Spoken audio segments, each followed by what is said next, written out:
네, 오늘 주님 앞에 오신 모든 분들이 우리 하나님의 축복과 은혜와 사랑이 가득하기를 간절히 바랍니다.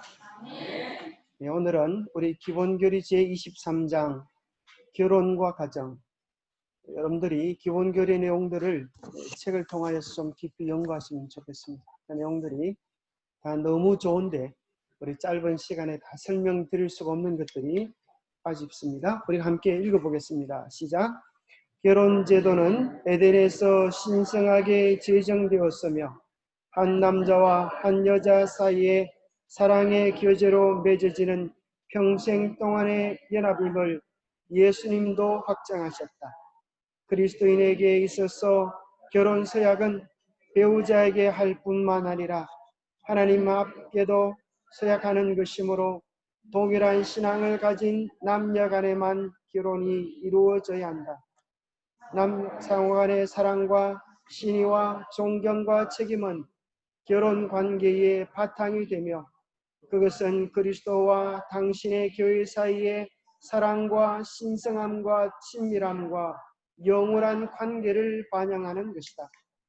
이혼에 관하여 예수께서는 엄행 외에 배우자와 이혼하고 다른 사람과 결혼하는 사람은 간음하는 것이라고 가르치셨다. 비록 어떤 가족 관계가 이상에 못 미칠지라도 그리스도 안에서 서로에게 온전히 사랑을 바치는 배우자들은 성령의 인도와 교회의 훈육을 통하여 사랑의 연합을 이루게 될 것이다. 하나님께서는 가정을 축복하시며 가정의 구성원들이 서로를 도와 완전한 성숙에 이르기를 바라신다. 부모는 그의 자녀들이 주님을 사랑하고 순종하도록 양육해야 한다. 이 가정에 대한 우리 하나님의 이상은 정말 높고 큽니다. 그래서 가정에 대한 하나님의 이상은 그리스도와 교회 사이에서의 그 사랑을 보여주는 아주 높은 것이라고 이야기를 해주고 있습니다. 또 그리고 우리의 가정에서 우리 자녀들에게 부모는 하나님의 사랑이 어떠한가 하는 사실들을 우리의 삶으로 보여줘야 합니다. 그래서 실제적으로 우리의 신앙의 진위는 우리 교회에서의 모습이기보다도 가정에서의 우리의 모습이 어떠한가로 결정이 납니다. 우리가 아무리 교회에서는 신실한 모습으로 살지라도 가정에서 신실하지 못하면 그는 하늘에 적합한 자가 될 수가 없습니다. 그래서 우리의 모든 신앙은 먼저 어디에서 시작이 돼야 돼요? 우리의 마음 안에서, 그리고 우리의 가정에서, 그 다음에 우리 교회에서 신앙의 아름다운 열매를 맺어야 할 것입니다. 요즘 어떤 이런 유행되는 글이 있는데 보니까 요즘 세대를 평하기를 이렇게 얘기해 주고 있더라고요. 10대는 철이 없고 20대는 답이 없고 30대는 집이 없고 40대는 돈이 없고 50대는 조기 은퇴를 해서 할 일이 없대. 요즘 참 살기도 힘들어졌어요. 60대는 낙이 없고 70대는 뭘 먹으려고 해도 이가 빠져가지고 이가 없고 임플란트를 해내야 되나 70대가 되면 80대가 되면 처가 없고 90대는 시간이 없고 100대가 되면 다 필요 없다. 참 이 세상에 필요한 것이 하나도 없어지는 그런 때라 그래요. 근데 이것을 역전시켜서 우리는 이런 삶을 살지 말고 좀 바꿔서 하면 어떻게 하는가 이런 답이 있습니다. 10대에 철이 들면 20대의 인생의 답을 발견하게 되고 30대에도 집을 구하고 40대에는 재산도 꽤 마련하고 50대에도 뭔지 해야 될 일을 깨달아서 분주하고 60대에도 여전히 삶에 희락이 가득하고 70대에도 여전히 이가 튼튼하고 80대에도 건강한 아내, 건강한 남편이 있어서 행복, 건강한 가정이 되어지고 90대에는 하늘의 약속을 붙잡고 100대에는 감사와 기쁜 행복, 모든 것이 다 풍족해지는 정말 영원한 하늘의 것으로 복받는 그런 인생이 되면 좋겠습니다. 여러분 전편이 좋습니까? 후편이 좋습니까? 후편이 좋으려고 하면은 그냥 되어지는 것이 아니라 우리의 마음속에 정말 필요되는 것, 그 능력과 힘을 발견해야 됩니다. 그 힘, 우리의 인생을 역전시키는 힘이 어디서 오는가? 그것을 깨닫고 발견하고 경험해야 하는데, 여기 이런 말이 있습니다. 인간은 무엇을 추구하며 사는가? 옛날에는 사람들이 성공을 평가하기를 돈을 많이 버는 게 성공이다 이렇게 생각했어요. 돈을 벌면 또 명예를, 그 다음엔 권력을, 그래도 만족이 없으니까 뒷공무니로 쾌락을 추구하는 것이 마치 안타까운 우리나라의 실상처럼 이렇게 보이죠. 그러나 그것이 행복을 가져다 주지 못함을 우리는 알고 있는 것입니다. 행복은 거기서 오는 것이 아니라 행복은 관계에서 오는 것입니다. 아무것도 없어도 서로 진정으로 사랑해주고 위하고 아껴주는 마음이 있다면 그 마음이 천국이고 그 마음이 즐거움이고 그 마음 속에 성령이 임하는 것입니다. 실제적으로 그것은 이상적인 것, 막연한 것이 아니라 워싱턴 주립대학교 또 펜실베니아 주립대학 공동연구팀이 행복에 대한 연구를 하다가 최종적으로 이렇게 결론을 짓게 되었습니다. 행복이 옛날에는 사회적인 성공, 건강, 심적인 평화 혹은 매력적인 외모에 있다고 생각해왔다.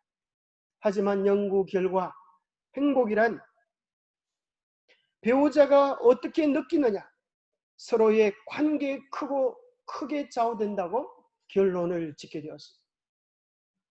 아무리 많은 재산을 가지고 떵떵거리며 산다 할지라도 가정이 불화하고 가슴이 찢어지면 그것이 어떻게 성공이라고 말할 수 있겠어요? 아무리 많은 부를 가져도 집에 아버지가 둘이가 되고 엄마가 둘이나 되고 그렇게 되면 어떻게 그것을 성공했다고 말할 수 있겠어요? 여기 글 없는 가정 15페이지에 참 중대한 선언이 있습니다. 사회는 가정들로 구성되고 그 가장의 행위에 따라 좌우된다. 생명의 근원은 마음에 있고 지역사회와 교회와 국가의 중심은 가정에 있다. 사회의 행복, 교회의 성공, 국가의 번영이 가정의 가마에 달려있다. 정말 얼마나 정말 명확하고 단순하고 분명한 말씀인지 모르겠어요. 우리의 생명의 근원은 어디 있다고요? 우리의 마음에. 우리가 모든 것을 가져도 마음의 평화와 기쁨이 없으면 소용이 없고 이 모든 사회, 교회, 국가의 중심은 가정에 있어서 아무리 국가가 번영하고 잘 된다 할지라도 우리 가정이 깨지면 아무 소용이 없고 아무리 이 세상의 어려움과 혼란의 비바람이 몰아친다 할지라도 우리의 가정이 신앙으로, 믿음으로, 사랑으로 똘똘 뭉쳐 있으면 어떤 환란과 어려움들을 이겨낼 수 있는 그런 능력과 힘을 얻을 수 있게 되는 것입니다. 그래서 가정의 중요함에 대한 이야기는 성경 처음부터 시작이 됩니다. 그리고 그것은 죄로 말미암아 깨어지기 시작했지만 세상 역사의 마지막은 다시 회복되어지는 가정으로 이 지구 역사가 마쳐지게 될 것입니다. 다시 회복되어지는 가정은 어떤 가정이에요? 우리 하나님을 아버지로 모시고 온 하늘 국민들이 한 가족이 되어지는 그대한 사랑의 가정이 되게 될 것입니다. 하나님께서 인간에게 주신 최고의 아름다운 제도를 우리는 창세기 2장에서 발견하게 되었습니다. 그것은 하나님과의 관계, 안식일과 사람과의 관계의 결혼 제도로 나타나져 있습니다. 그것이야말로 우리의 존재와 행복을 결정하는 두 가지 관계입니다. 우리는 하나님과 우리 개인의 관계, 수직적 관계 속에서 내가 누구이며 어디서 와서 무엇을 위하여 살아야 가야 되는지에 대한 정답을 얻고 또 우리는 사람과 사람 사이의 수평적인 관계를 통하여 하나님의 사랑을 실제로 구현하고 맛보고 누리며 나누는 축복을 경험하도록 하나님께서 해 놓으셨습니다. 에덴 동산의 모든 것이 좋았지만 딱 한 가지 좋지 못한 것이 있었는데 그게 뭐라고요? 사람의 독차는 것이 좋지 못하니 내가 그를 위하여 돕는 배필을 지으리라. 혼자 있는 것은 하나님께서 보시기에도 좋지 않은 일이었습니다. 그래서 그를 위하여 돕는 배필을 지으리라 그럴 때 이 배필이라고 하는 단어는 원문에 네 것이 아니고 네 개십니다. 비슷하죠. 네 것. 앞에 전면에 맞은편에 조화되게 서는 것을 이야기합니다. 그래서 자기 곁에 항상 있으면서 도움을 주는 자가 서로의 배우자가 되도록 했어요. 그래서 여기 돕는이라고 하는 뜻은 원문에 에제르라고 하는데 에제르 좋지 못한 남자를 위하여 창조의 최고 절정은 돕는 에제르를 만드는 것이었습니다. 그것은 도움, 원조, 돕는다라는 의미를 가지고 있는데 이 말은 심지어 하나님께서 우리를 도우실 때도 이 단어를 사용합니다. 그래서 에벤 에셀 할 때 에셀 이것이 에제르의 같은 원문을 사용했습니다. 그래서 하나님께서는 여자를 통하여 누구를 돕도록요?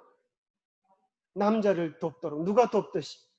하나님께서 그를 도와주듯이 함께 도우며 협력하며 선을 이루도록 그렇게 만들어 놓으셨어요.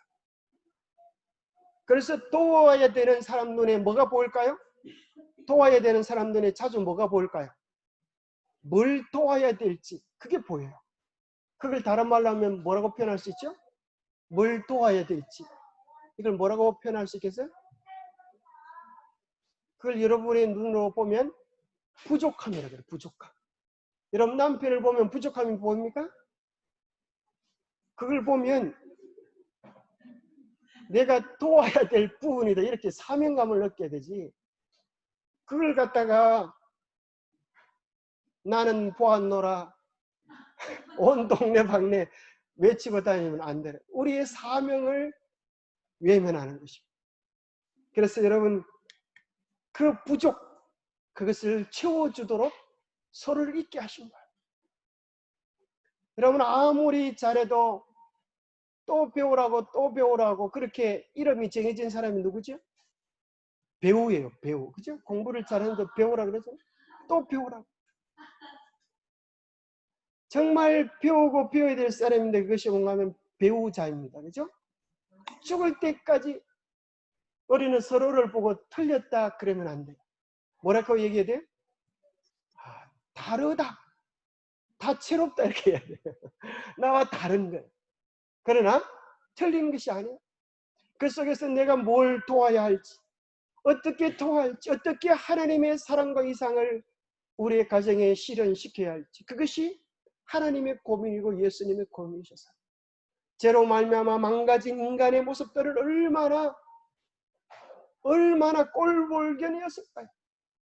그러나 우리 주님은 너는 너무 망가져서 도무지 안 돼. 그렇게 버리지 않으시고 도움을 주는 자로 이 땅에 오셔서 우리의 구원을 이루신 것 아닙니까? 그래서 우리는 결혼을 향한 하나님의 아름다운 이상들을 바르게 보고 이것을 우리 가정에 실현시켜야 합니다. 오늘날 이 부분에 대하여 우리가 바로 서지 못하면 다른 모든 것이 다 바로 선다 할지라도 의미가 없습니다. 마귀는 마지막 시대에 자기의 때가 얼마 남지 않은 것을 알고 하나님께서 주신 가장 소중한 두 가지 선물 뭐라고요? 안식일과 안식처를 파괴하는 그 끔찍한 전쟁을 벌이고 있는 것입니다. 오늘 이 세상에 수많은 가정들이 깨어지고 망가지고 고통에 눈물을 흘리는 사람들이 많이 있는 것입니다. 그래서 우리는 결혼을 향한 하나님의 이상을 실현시키는 가정들이 되어야겠습니다. 그 하나님께서 교회를 향한 최초의 이상이 처음 하나님께서 하신 결혼 선포문에 나와요. 결혼주례, 하나님이 결혼주례 하신 내용이 이것이야. 이러므로 남자가 부모를 떠나 그 아내와 연합하여 둘이 한 몸을 이룰지로다. 이것이 우리 하나님께서 처음 선포하신 결혼주례문의 내용이에요. 여러분 신랑 신부 예뻐 보입니까? 예, 우리 아는 사람이죠. 예, 그런데 그것은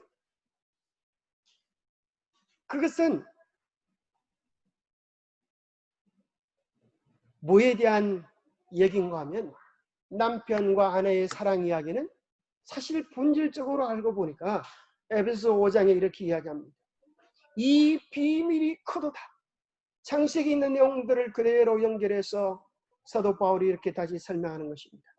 나는 그리스도와 교회에 대하여 말하노라. 그리스도가 우리 교회를 어떻게 사랑했듯이 그 사랑이 실제적으로 어디에서 실현되어져야 된다고요? 우리의 가정에서 실현되어져야 한다. 그래서 가정은 그리스도의 사랑이 구체적으로 실현되는 장소가 되어야 합니다. 가정에서는 말로 할 수가 없어요. 그렇죠? 다 삶으로 보여지는 거죠. 그리스도의 사랑이 우리의 가정에서, 우리의 삶 속에서 사랑으로, 섬김으로, 봉사로 드러내야 합니다. 그렇다면 먼저 남자들의 마음속에 그리스도의 사랑이란 무엇인가에 대한 바른 이해와 체험이 필요할 것입니다.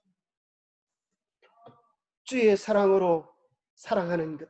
이것이 모든 남자들에게 주어진 첫 번째 명령입니다. 물론 모든 여성들에게도 필요하지만 첫 번째는 성경은 이렇게 이야기합니다. 남편들아 아내 사랑하기를 그리스도께서 교회를 사랑하시고 그 교회를 위하여 자신을 주심같이 하라. 그리스도께서 교회를 사랑하시고 그 교회를 위하여 자신을 주심같이 하라. 어떨 때 그리스도께서 당신 자신을 온전히 우리를 위하여 주셨습니다. 그것은 예뻤을 때에, 마음이 들을 때에 고운 일을 할 때가 아니었습니다. 로마서 5장 8절에 보면 우리가 아직 죄인이었을 때, 로마서 5장 6절에 보면 우리가 아직 연약할 때, 5장 10절에 보면 우리가 원수 되어졌을 바로 그때에 보통 사람의 눈으로 보고 판단하고 평가를 한다면 어떻게 되겠어요? 죄인이라고 정죄하고 연약하다고 구박하고 원수 되어졌다고 대적해야 될 그 입장에서 우리 주님은 그렇게 하지 않으시고 우리를 위하여 죽으시고 우리를 위하여 당신 자신을 다 내어주심으로 하나님께서 우리에 대한 자기의 사랑을 확정하셨다.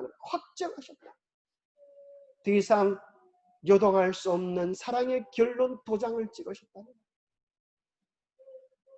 그분께서 우리를 먼저 사랑하셔서 우리가 구원받은 주의 백성, 주의 자녀들이 되게 되는 것입니다.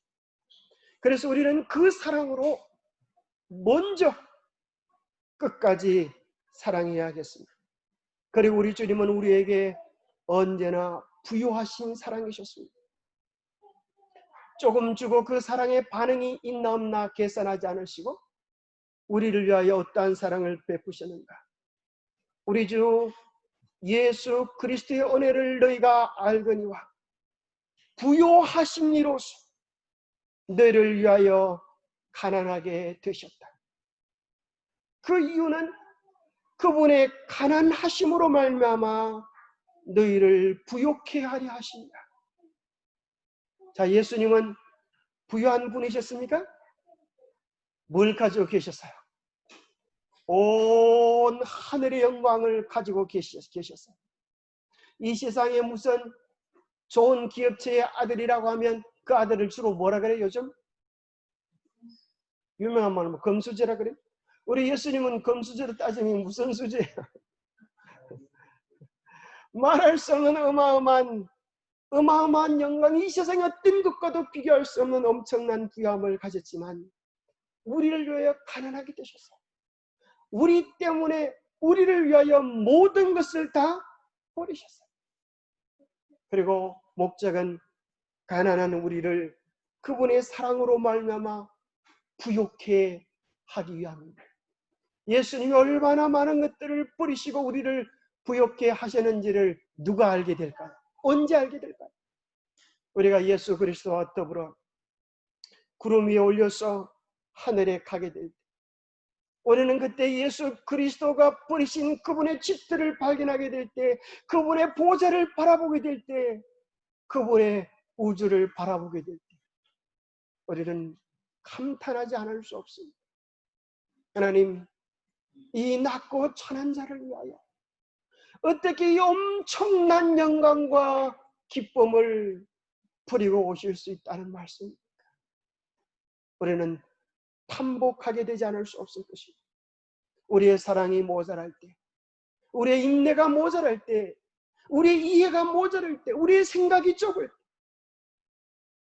이제는 더 이상 사랑하고 용서하고 이해할 수 없다고 생각되어질 그때에 예수 그리스도의 부유하심을 바라보시게 되기를 바랍니다. 그분의 사랑은 우리에게 영원한 사랑이셨습니다. 옛적에 여호와께서 나에게 나타나사 내가 영원한 사랑으로 너를 사랑하기 인자함으로 너를 이끌었다 하노라. 높음이나 깊음이나 다른 어떤 피조물이라도 우리를 우리 주 그리스도 예수 안에 있는 하나님의 사랑에서 끊을 수 없습니다.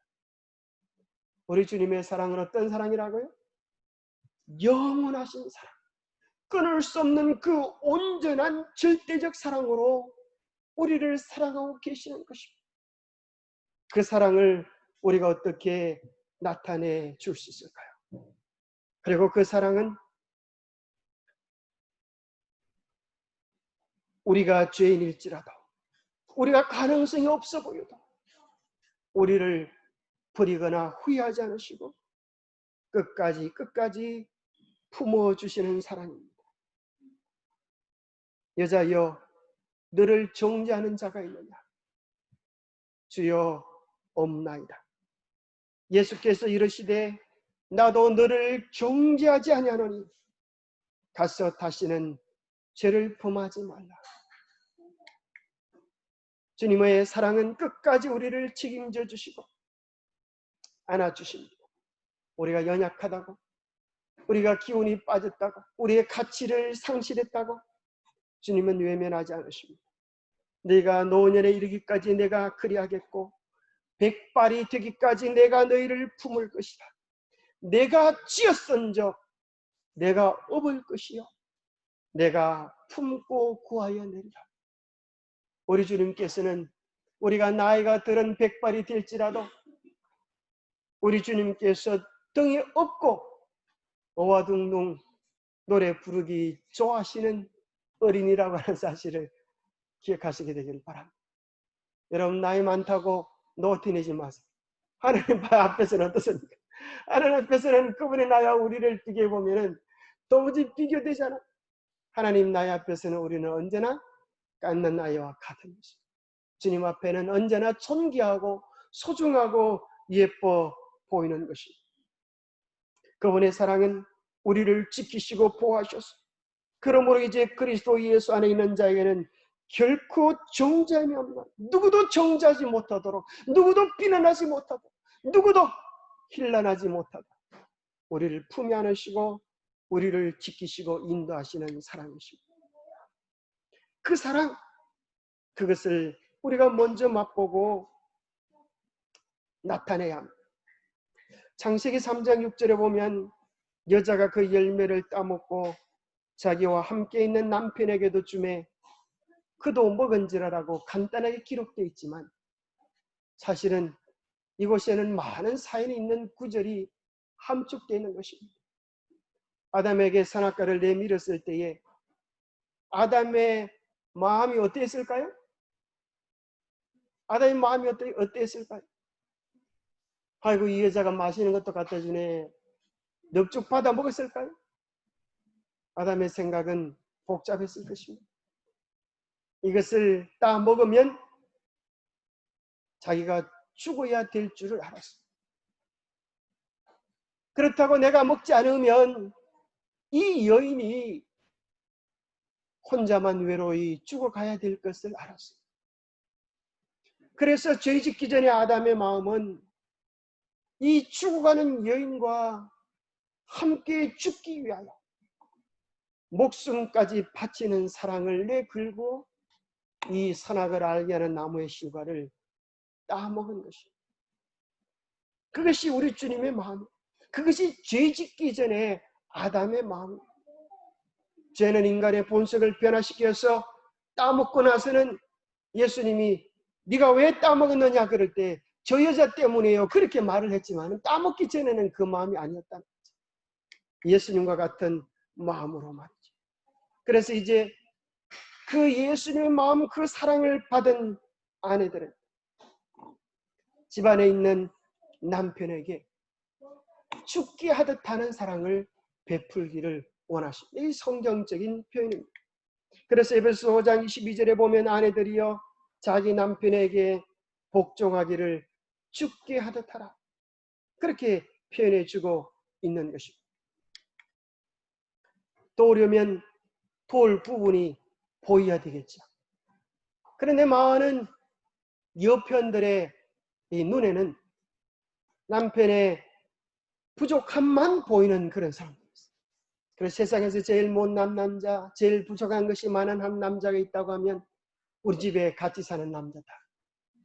그런 생각을 하면서 심지어 자식들이 보는 데서 그런 소리를 할 때가 있어요. 아이고 어쩌다가 너그 애미가 이런 선택을 했는지 모르겠다. 애미가 실수한 게 딱 한 가지가 있다고 하면 너그 애비 만난 것이다. 여러분 그렇게 하면 어떻게 되겠어요? 자식들 앞에. 절대 여러분 그런 소리 마음에라도 품지 마시게 되기를 바랍니다. 만약 그런 소리 있다고 하면 만약에 애비 만난 게 실수했다고 하면 거기 나온 자녀는 그럼 뭐가 되는 거야? 심각한 문제가 생기잖아요. 절대 자식들 앞에 그런 소리 하지 마세요. 남자의 눈에 가장 매력적인 아내는 어떤 아내일까요? 베드로전서 3장 5절에 보면 전에 하나님께 소망을 두었던 거룩한 부녀들도 이와 같이 자기 남편에게 순종함으로 자기를 단장하였나니 사라가 아브라함을 주라 칭하여 순종한 것 같이 너희는 선을 행하고 아무 두려운 일에도 놀라지 아니하면 그의 딸이 된 것입니다. 놀랄 일이 많다고 하는 거죠. 가정에서 놀랄 일이 많아요. 그럴지라도 사라가 아브라함을 주라 칭하여 순종한 것 같이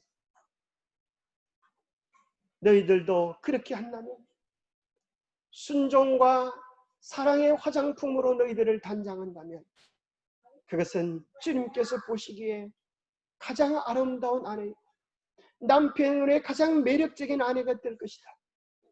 제가 이렇게 설교를 드렸더니 어떤 예수사님이 설교 마치고 저 좀 보자. 아니 목사님 어떻게 그런 설교를 하십니까? 우리 남편이 아브라함 같으면야 제가 순종 아니라 주라고 부르기도 하지. 그런데 목사님은 우리 남편이 어떤 사람 같은지 몰라서 그런 말씀하십니다. 그렇게 이야기합니다. 여러분 아브라함은 어떤 남편이었습니까? 어느 날 사라를 불렀어요. 여보 날 오빠라고 불러봐. 깜짝 놀라가지고 사라가 우리가 결혼했는데 옛날에는 오빠라고 불렀지만 지금은 우리가 결혼해서 부부가 됐잖아요. 오빠라니. 아브라함이 이야기합니다. 내가 보기에 당신은 너무 예뻐가지고 처녀 같아.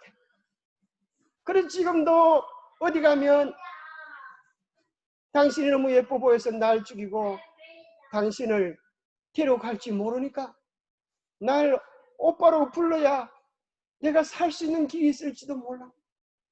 여러분 남편이 그런 남편이 있다면 손 한번 들어봐요. 그때 아마 사라가 볼때기를 때리면서 이놈의 남편이 부인 팔아먹고 잘 되려고 그러나 아니 그렇게도 할 수 있는 지경인데 사라는 그때도 어리석게도 바보 같게도 뭐라 그래요? 예 오빠 그랬다니까요 세상에 글쎄. 근데 성경은 또 우리에게 이런 이야기를 해주고 있습니다. 아내들아 이와 같이 자기 남편에게 순종하라. 이는 말씀을 순종하지 않는 자라. 아직 복음의 도리를 깨닫지 못한 자라도 말로 아니하고 그 안에 행실로 말미암아 구원을 받게 하려 합니다. 여기 어떻게 가정에서 억센 남편을 요리하는 비밀이 나와 있어요. 그 성경에 나와 있는 원래 남자는 그렇게 생겨 먹었어요. 여러분들이 남편에게 저기 빈자리가 있는데 저기 주차시키면 좋겠어요? 이렇게 할 때 고분고분 어머 저기 좋겠네 그럼 주차시키는 남편이 별로 없어요. 그렇죠? 꼭 거기 주차시키면 꼭 엉뚱한데 비록 몇 바퀴를 더 돌더라도 나가서 남자다움을 좀 보여주려는 게 대부분의 남편. 그래서 여러분들이 도와주려고 코치해 주시려고 하지 말고 그냥 하면 좀 기다렸다가 아이고 우리 남편 잘하네 어쩜 이렇게 주차도 잘해 그렇게 몇 번 약을 먹여놓으면 나중에 이제 살살 말을 잘 듣게 돼 있어요. 그래서 여러분들이 잘 요리하는 법들을 잘 배워야 돼요. 그렇죠? 자꾸 칭찬과 인정과 존경과 순종으로 마음을 사놓고 그 다음에 부려먹어야 살살 말을 잘 듣지. 뽀뽀도 안 해주고 뭘 시켜서 하면 말을 안 돼. 그래서 여러분들이 잘 다스리게 되기를 바랍니다. 그것이 지혜로운 여인. 그래서 성경에 보면 이야기하기를 지극히 작은 자에게 하나에게 하는 것이 나에게 대하여 하는 것이라고 이야기하는데 오늘 그 지극히 작은 자 하나는 누구인가? 먼데 있는 사람이 아니에요. 하나님께서 우리의 가정을 평가하실 때 뒷집 아저씨에게 얼마나 잘하나 보자 이것 가지고 우리의 신앙을 평가하는 것이 아니라 오늘 우리가 우리의 가정에서 속을 썩이고 때로는 가슴을 문드러지게 하는 정말 말할 수 없는 고통의 원인이 되어지기도 하는 안 믿는 남편, 안 믿는 자녀들에게 어떻게 하는가? 그 지극히 작은 자에게 한 것이 곧 누구에게 한 것이다? 예수님께 한 것이다라고 예수님이 말씀해 주고 계십니다. 지극히 작은 자 하나에게 하지 아니한 것이 내게 하지 아니한 것이다. 그래서 신앙의 시검석이 이렇게 나옵니다. 누구든지 하나님을 사랑하노라 하고 그 남편, 그 아내를, 그 자녀를 미워하면 이는 거짓말하는 자니 보는 바 그 가족을 사랑하지 아니하는 자는 보지 못하는 바 하나님을 사랑할 수가 없습니다. 여러분 이 말씀이 너무 힘든 사람이 있을지 모르겠어요. 그래서 우리에게는 십자가가 필요한 것입니다. 그래서 우리에게는 먼저 경험한 그리스도의 다음없는 은혜가 필요한 것입니다. 그것만이 우리 속에 깨어진 관계를 회복시키고 사랑을 우리의 삶에 실현시킬 수 있는 정답이 되기 때문입니다. 형제를 사랑함으로 사망에서 옮겨 생명으로 들어간 줄을 알거니와 사랑하지 아니하는 자는 사망에 머물러 있는다. 그래서 우리의 소명은 그 남자를 돕는 것입니다. 그 자녀를 돕는 것입니다. 부족함이 보이는 것은 오늘 우리의 사명을 깨닫게 하는 것입니다. 그래서 우리는 그를 위하여 기도해야 합니다. 하나님이 그를 어떻게 사랑하시는지, 그 사랑을 어떻게 나타내 주는지, 그 사랑으로 어떻게 사랑할 수 없는 자를 사랑하고 품어주고 힘주고 용기주고 인정해 주는지를 보여주는 작은 하나님, 작은 예수가 우리가 되어야 하는 것입니다. 되어질 미래와 약속을 바라보고 믿어주는 것, 그것이 그리스도께서 우리에게 먼저 해주신 것입니다. 아내는 조언을 사랑이라고 여기나 남편은 무시라고 여기고 충고라고 여깁니다.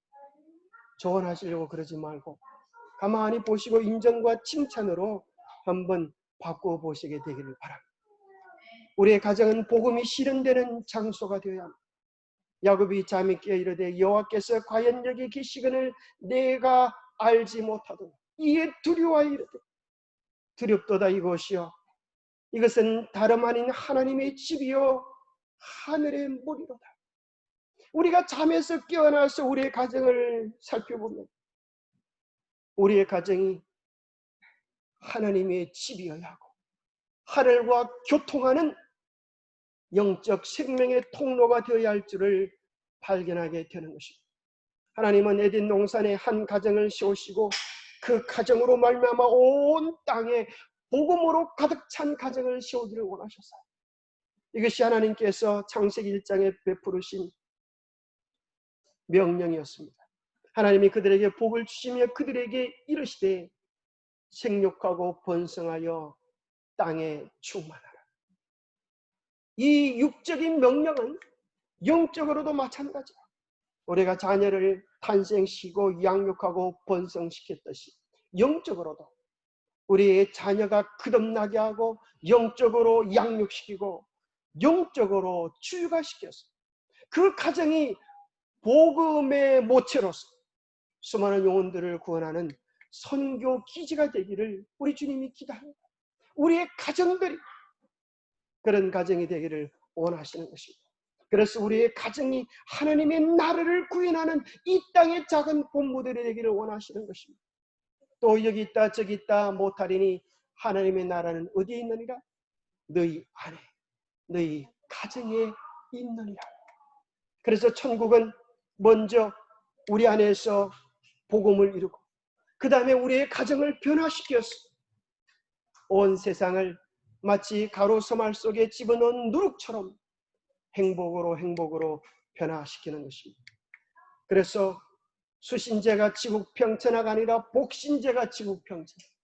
내가 먼저 복을 누리고 그 행복으로 가정을 행복하게 하고 그 행복이 넘쳐서 세상에 그리스도의 나라가 서게 하는 것. 이것이 그리스도인들의 중차대한 사명인 것입니다.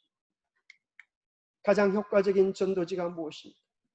세상에 소개할 수 있는 그리스도의 가장 큰 능력의 정거는 질서정연하고 행복으로 가득 찬 그리스도인의 가정이다. 무엇보다도 이것이 진리를 사람들의 마음에 들도록 할 수 있을 것이니 이것이야말로 사람의 마음에 끼치는 실제적인 힘에 대한 산증거가 되기 때문이다. 행복한 가정, 성경적인 이상적인 가정은 우리의 가정의 기초가 뭐예요? 말씀, 하나님의 말씀으로 서야 합니다. 그리고 가정에는 두 가지 기둥이 필요한데 어떤 기둥과 어떤 기둥이요? 하나는 사랑이고 하나는 존경입니다. 남편은 아내를 사랑하고 아내는 남편을 존경해야 합니다. 이 복종이라고 하는 단어를 존경이라는 말로 좀 바꿔보아서. 그리고 가정에는 창이 필요한데 창이 없으면 답답하고 사람이 살 수가 없죠. 그 창문이 뭔가 하면 이해와 용서입니다. 이해와 용서. 그리스도인 가정은 원칙으로 남을 판단하고 정죄하는 것이 아니라 이해와 용서를 통하여서 품어주고 안아주는 것입니다. 자, 이제 집을 다 지은 것 같은데 뭐가 없죠? 지붕이 없어요.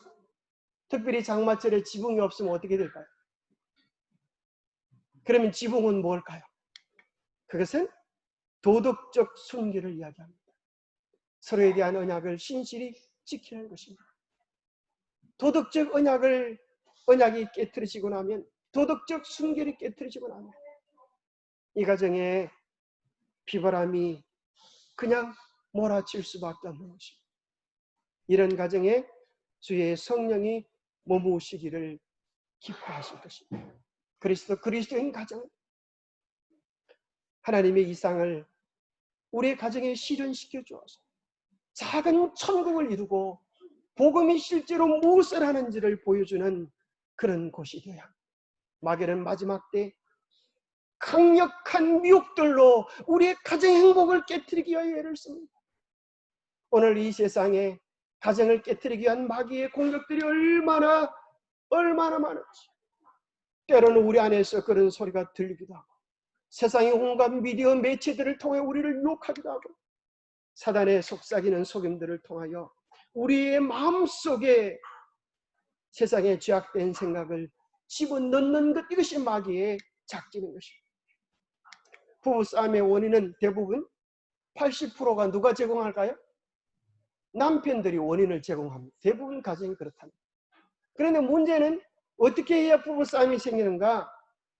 20%가 더해질 때 이제 부부싸움으로 발생하는데, 어떻게 해결 방식을 취하냐에 따라서 이것이 부부싸움이 되기도 하고, 오히려 이해와 용서를 통하여 가정이 새롭게 변할 수 있는 새로운 출발의 시발점이 되기도 한다는 거예요.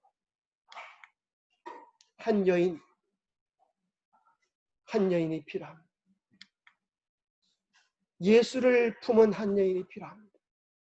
예수의 가슴을 품은 한 여인이 필요합니다. 예수를 품으면 한 여인이 살아날 수 있습니다. 그 생명, 그 사랑으로 남편을 품고 자녀를 품으면 우리의 가정이 살아날 수 있습니다.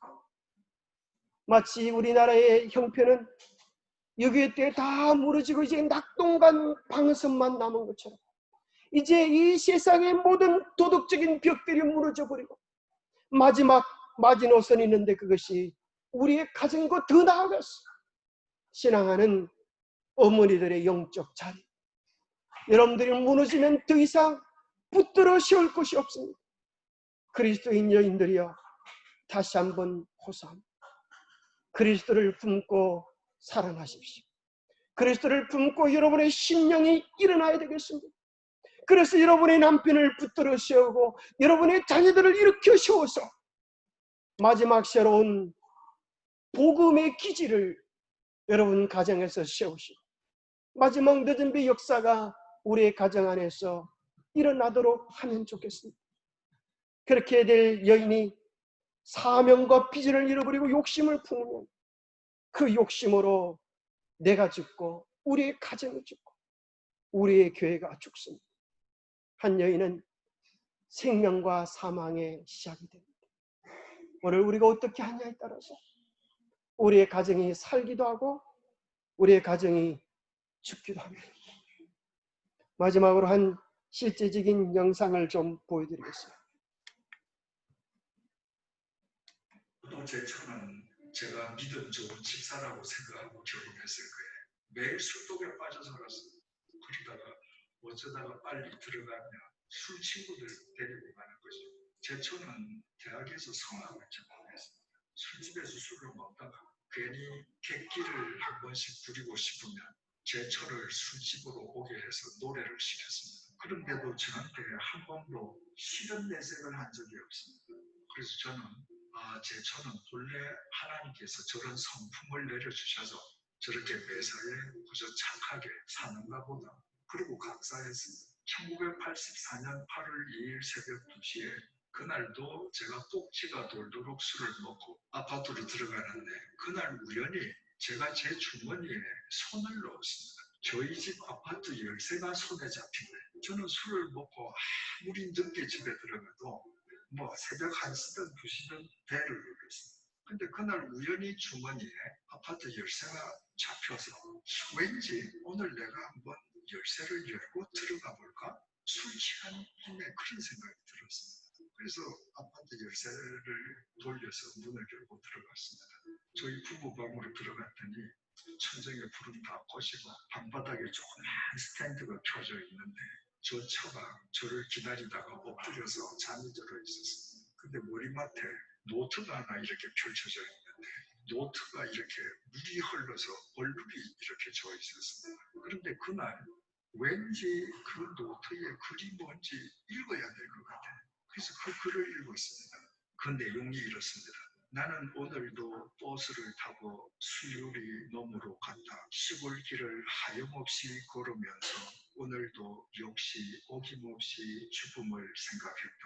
약을 먹고 죽을까 아니면 손목을 그어 죽을까. 그러나 그것은 내가 취할 길이 아님을 나는 다시 한 번 더 확인하고 되돌아왔다. 나를 살리기 위해 십자가에서 돌아가신 주님께서 주님의 뜻을 위해 내게 주신 남편이므로 나는 사랑해야만 한다. 나는 할 수 없지만 주님께서 사랑하라 명령하심으로 나는 사랑해야만 한다.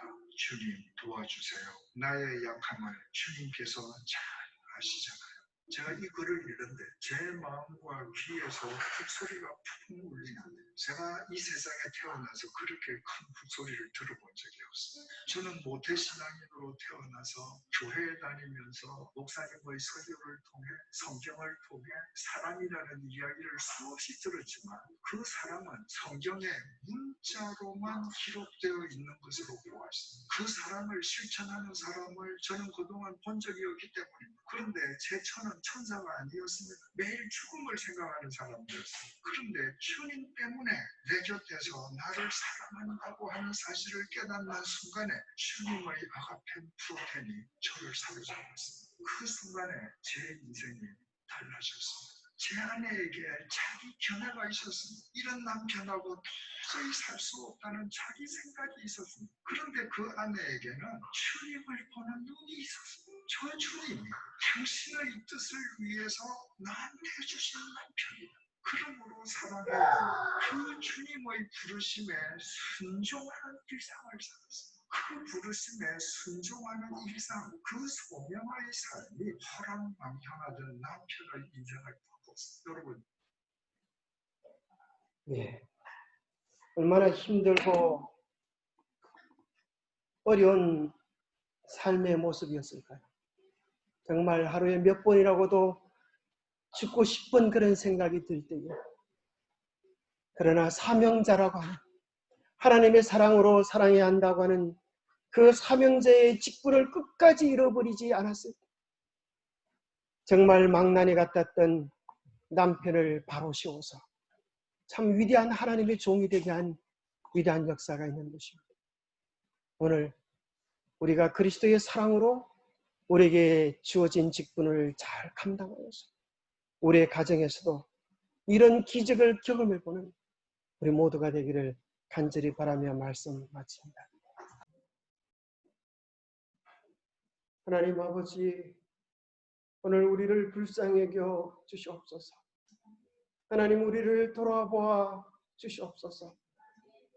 이 세상에 온갖 도처에 깨어지고 망가지고 상처 입은 영혼들의 비명소리가 가득합니다. 오 주님, 우리를 버리지 않으시고 품으시고 사랑하셔서 구원받는 주의 자녀들이 되게 도와주심을 인하여 감사합니다. 우리가 받은 그 사랑으로 이제 우리의 가정을 품게 하여 주시고, 주께서 사랑하라고 우리에게 맡기신 우리의 가족들을 주의 사랑으로 사랑할 수 있도록 그리스도의 심령을 우리에게 다하여 주시옵소서. 사랑할 수 없다고 여겨질 때에 사랑할 수 없는 자를 사랑하셨던 주님을 바라보게 하여 주시옵소서. 우리에게 언제나 힘주시고 능력 주시는 절대적 사랑, 영원한 사랑으로 우리를 붙잡고 계시는 주님의 사랑을 바라보며 그 사랑을 우리의 가슴에서 실현하고 우리의 삶에서 드러낼 수 있도록 도와주시옵소서. 오늘 이 세상에 깨어진 가정의 비명소리가 가득하지만 우리 주님께서 역사하실 때에, 성령께서 역사하실 때에 기쁨의 노래로 변하게 될 줄 믿습니다. 오늘 우리 아픔과 상처들을 싸매어 주시고 우리 주님께서 오실 때 이루어질 영원한 하늘 가정을 바라보면서 오늘 우리가 걸어가야 될 길을 담대하게 걸어갈 수 있도록 우리 모두에게 복 주시옵소서. 여러 가지로 힘들고 어렵고 상처받는 주의 백성들의 가슴을 우리 주님의 영원한 사랑으로 치유하시고 싸매어 주셔서 다시 한번 우리의 가슴들이 주의 사랑의 축복의 통로가 되게 복 주시옵기를 우리 주 예수 그리스도 이름으로 하여 간절히 간구하옵나이다.